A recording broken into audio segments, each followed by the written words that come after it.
আমি একজনকে পছন্দ করতাম, সেটা হচ্ছে 2010 সালের 31শে জানুয়ারি তার সাথে দেখা হয়েছিল।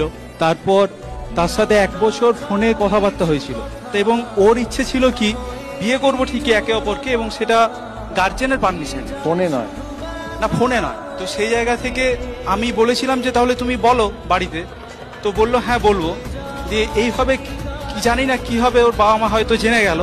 তারপরে ওর বাবা মা ওকে বললো যে না এখন ওর সাথে কোনো রিলেশন রাখা যাবে না, কোনো কথাবার্তা টোটালি বন্ধ আমাদের। তো সেটা হয়েছিল 2010-এর 31শে জানুয়ারি আমাদের দেখা, এবং তারপরের থেকে 1 বছর 2011-র মার্চ মাসে, এই 26শে মার্চ এরকম হবে।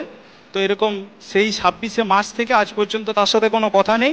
আর আমিও কন্ট্যাক্ট করার চেষ্টা করিনি, কারণ ও বলেছিল যে তুমি এখন আমার সাথে কন্ট্যাক্ট করার চেষ্টা করবে না, কারণ বাবা চায় না যে আমরা এখন যোগাযোগ রাখি। কিন্তু শেষ পর্যন্ত যদি আমি কাউকে বিয়ে করি তো সেটা তোমাকেই করবো, তুমি আমার জন্য থাকবে। আমি বললাম ঠিক আছে, আমি তোমার জন্য ওয়েট করছি, তুমি ভালো করে পড়াশোনা করো। একটা অ্যাডভাইসও রইল, নজরে রেখো। নজরে রাখা বলতে কি, আমার ওই বিশ্বাসটা নিয়ে আজ পর্যন্ত আছে, এবং যদি প্রেম বলে যদি কিছু থাকে, যদি ভালোবাসা সত্যিকারেই হয়, তাহলে ওকেই আমি বিয়ে করবো।